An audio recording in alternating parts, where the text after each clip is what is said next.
March 17th, 1944. North Atlantic Ocean, 2,300 miles from the nearest land.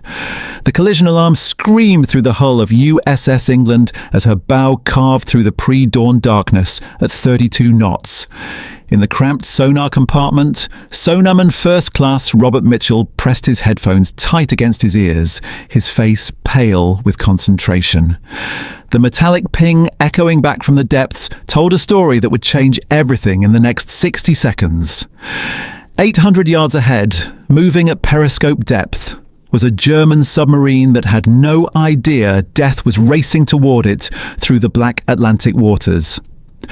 What happened next would violate every rule of naval engagement written since the age of sail. A destroyer would ram a submerged U-boat in a collision so violent it would tear both vessels apart. The German crew would find themselves fighting for survival in the freezing Atlantic, while their attackers faced an impossible choice between mercy and military necessity. This is the story of when modern warfare collided with ancient maritime law, when split-second decisions determined who lived and who died, and when the brutal mathematics of naval combat met the timeless code of the sea. The transformation began 12 hours earlier when USS England received an urgent radio transmission from Allied convoy HX-280. The message was brief and a little chilling. 3 merchant vessels torpedoed in grid square DB4472. Survivors report multiple submarine contacts. Request immediate assistance. Commander Harold Morrison read the message twice before calling his officers to the bridge. The England was a Fletcher-class destroyer, one of the most advanced submarine hunters in the American fleet. Her crew of 329 men had spent 18 months perfecting the deadly art of anti-submarine warfare in the treacherous waters of the North Atlantic. The convoy system that sustained Britain's war effort was under constant attack from German U-boats operating in coordinated wolf packs. These submarines, commanded by experienced captains who had learned their craft in the early years of the war, struck with precision and disappeared into the vast emptiness of the Atlantic. By March 1944, German submarine commanders had developed tactics that made them nearly impossible to track using conventional sonar equipment. They moved at extreme depths, used thermal layers to mask their signatures, and struck from positions that allowed rapid escape into deep water. Morrison studied the tactical situation with growing concern. The convoy's last known position placed it directly in the path of U-boat patrol lines that German naval intelligence had established across the primary shipping routes. Allied codebreakers had provided fragmentary intelligence suggesting at least 4 submarines were operating in the area, but their exact positions remained unknown. The England would have to locate and engage these threats using only her sonar equipment and the skill of her crew. As the destroyer raced through increasingly rough seas toward the convoy's position, her sonar operators began detecting contacts that defied easy classification. The acoustic signatures were unlike anything they had encountered during months of training exercises. These submarines were using new tactics, moving in ways that suggested their commanders understood Allied detection methods better than previous intelligence had indicated. Sonarman Mitchell, a veteran of 17 submarine engagements, found himself questioning contacts that should have been obvious. The first indication that something was fundamentally different came at 03:47 hours, when the England sonar detected a contact moving at impossible speed for a submerged submarine. The signature suggested a vessel travelling at 23 knots while maintaining depth of 200 feet. German submarines were not capable of such performance using known propulsion systems. Either the sonar equipment was malfunctioning, or German naval technology had advanced far beyond Allied intelligence estimates. Commander Morrison ordered his ship to general quarters as they approached the convoy's last known position. The England's crew moved through practiced routines that had been refined through months of combat operations. Depth charge crews prepared their weapons while gun crews manned the. In the engine-inch battery's destroyer's 5-room, Chief Petty Officer Williams pushed the ship's turbines to maximum power, generating 35 knots through seas that were becoming increasingly violent. The tactical situation deteriorated rapidly as multiple sonar contacts appeared on screens throughout the ship. The German submarines were not operating individually, but as a coordinated pack, using communication methods that allowed them to position themselves for simultaneous attacks. This level of coordination suggested tactical innovations that Allied naval intelligence had not anticipated. The submarines were hunting the hunters, turning the engagement into a three-dimensional chess match played at lethal speeds in complete darkness. At 04:12 hours, the England's lookouts spotted survivors from the merchant vessel SS Manchester Guardian, floating in life rafts approximately 4 miles from their current position. The destroyer faced an immediate tactical dilemma. Rescuing survivors would require reducing speed and maneuvering in ways that made the ship vulnerable to submarine attack. Leaving the survivors would violate maritime law and naval tradition, but attempting rescue might result in the loss of both the England and the men they were trying to save. Morrison made the decision that would define everything that followed. The England would engage the submarines first, then return for survivor rescue operations once the tactical situation was resolved. This decision, based on cold military logic, committed his crew to a battle that would test every aspect of their training and equipment. The German submarines, meanwhile, were using the survivors as bait, positioning themselves to attack any rescue vessel that approached the life rafts. The sonar picture became increasingly complex as the England maneuvered to avoid what appeared to be torpedo attacks from multiple directions. German submarines were firing spreads of torpedoes designed to bracket their target, making evasion extremely difficult even for an experienced destroyer crew.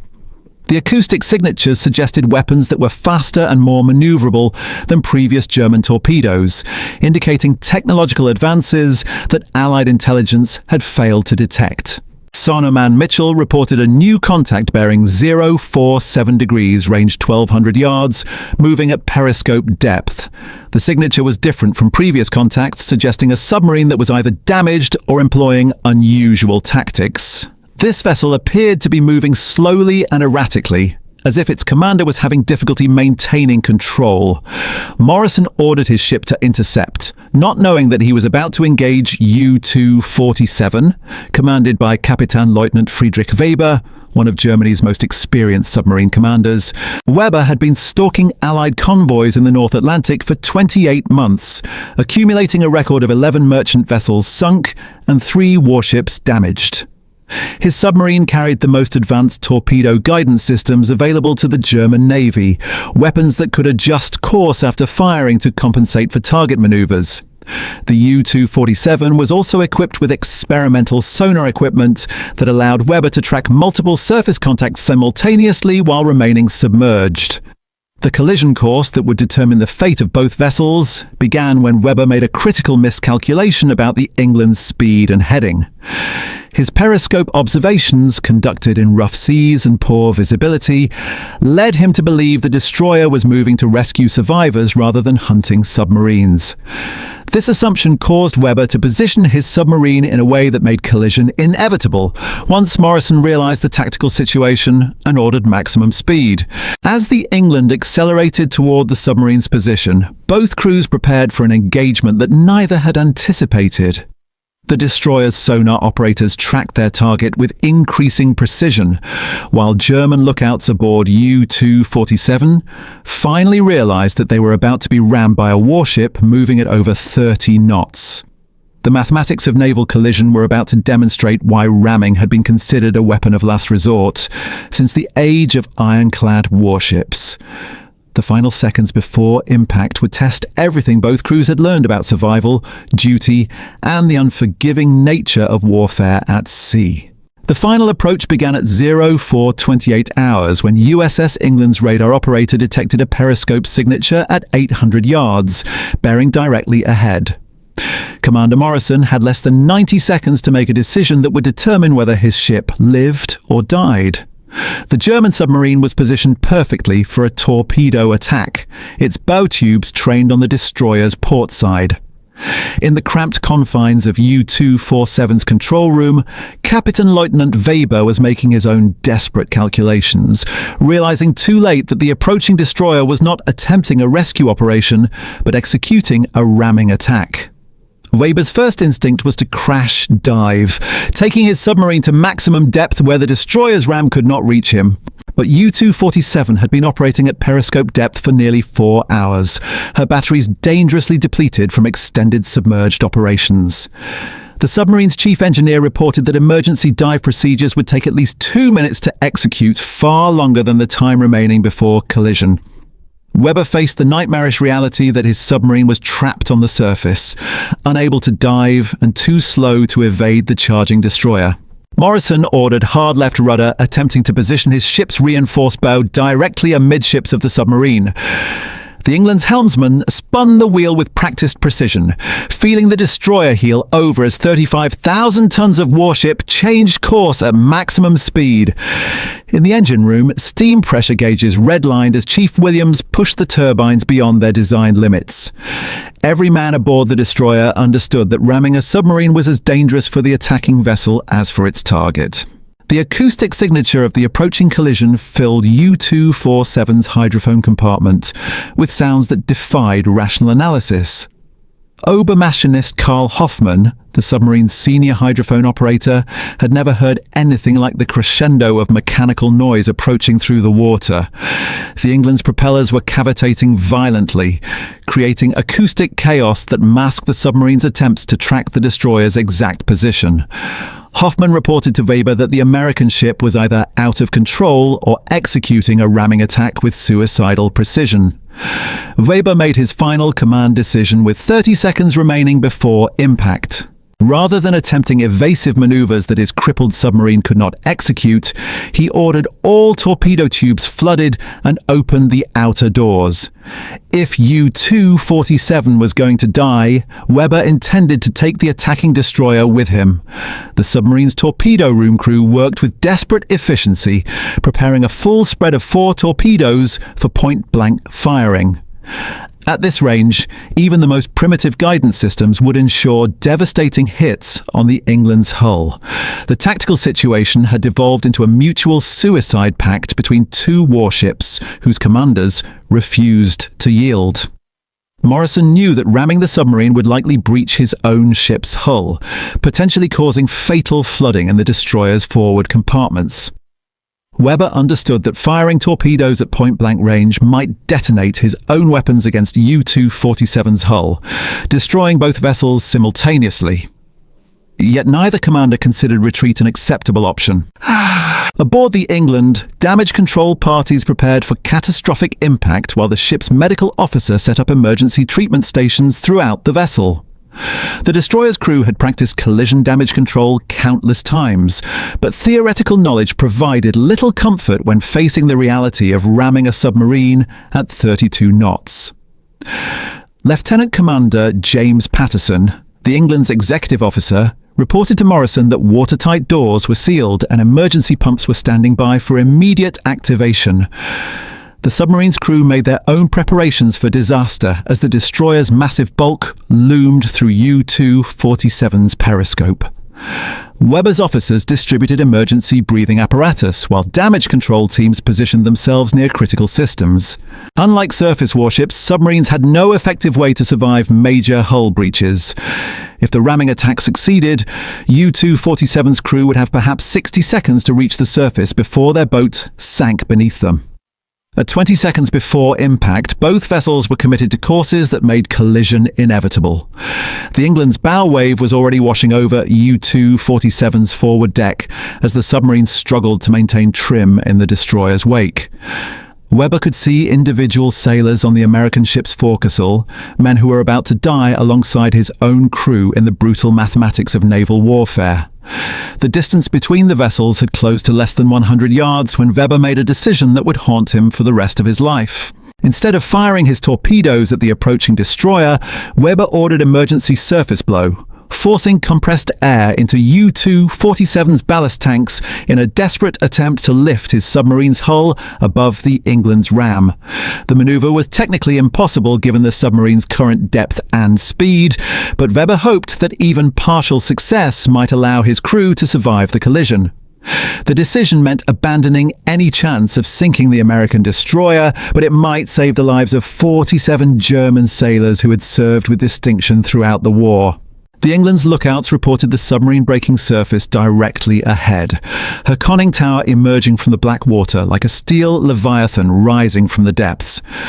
Morrison realized that Webber was attempting to minimize casualties rather than maximize damage, a gesture of professional respect between naval officers who understood the cost of their duty. The American commander faced his own moment of moral choice as the distance closed to 50 yards, and the submarine's crew became visible on her deck. Morrison's decision to maintain course and speed was based on tactical necessity rather than personal animosity. U-247 remained a deadly threat as long as she stayed afloat, capable of torpedoing Allied shipping or attacking other rescue vessels. The ramming attack would eliminate that threat permanently while demonstrating to other German submarine commanders that American destroyers would accept any risk to protect Allied convoys. The mathematical certainty of collision had become a weapon more powerful than torpedoes or depth charges. At 04:29 hours and 37 seconds, USS England's reinforced bow struck U-247 at the junction between her conning tower and forward torpedo room. The impact occurred at a combined speed of 38 knots, generating kinetic energy equivalent to a direct hit from a 16-inch naval gun. The submarine's pressure hull, designed to withstand the crushing force of deep water, proved inadequate against the focused impact of 1,400 tons of hardened steel, travelling at maximum velocity.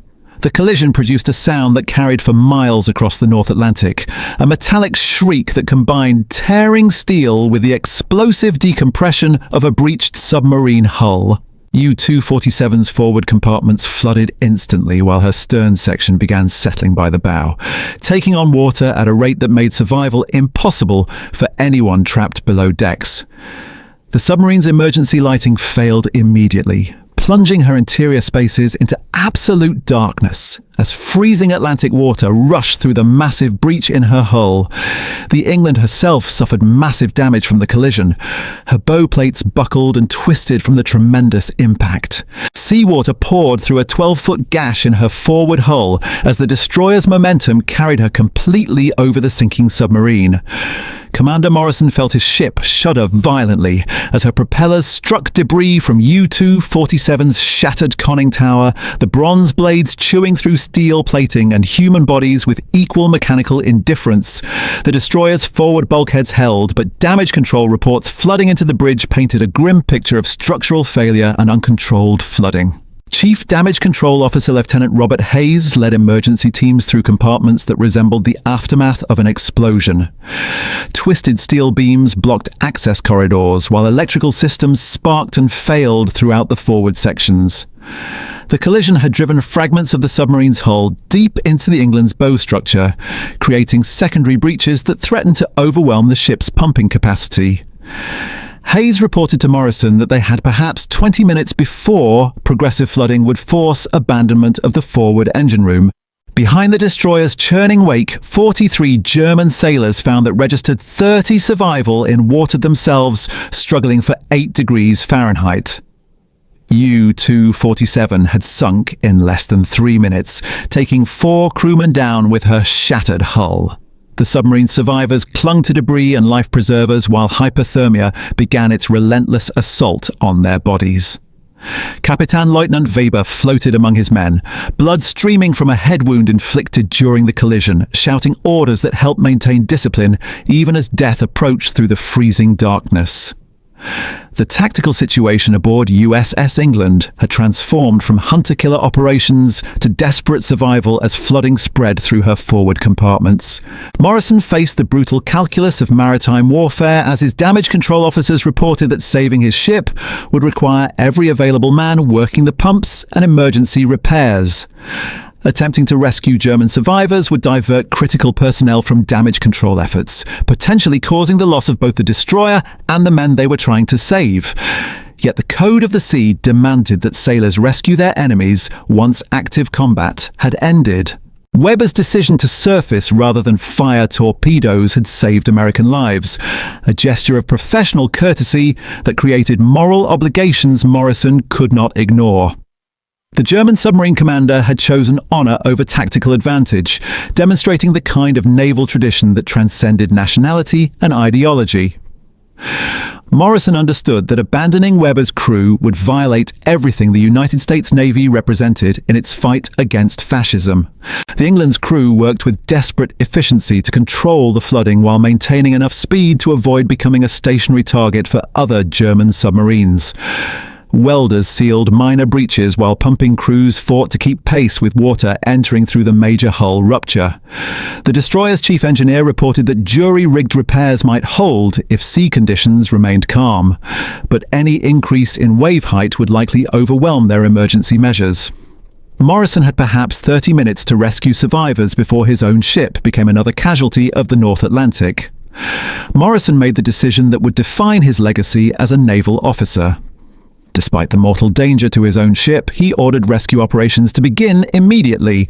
The England's crew threw life rings and lowered nets while German sailors were pulled from the freezing Atlantic waters.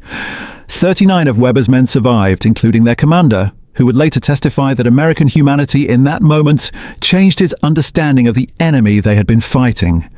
The collision between USS England and U-247 became more than a tactical victory.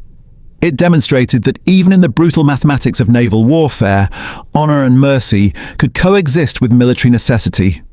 Two nations locked in mortal combat had found common ground in the ancient maritime code that demanded sailors save their enemies from the sea.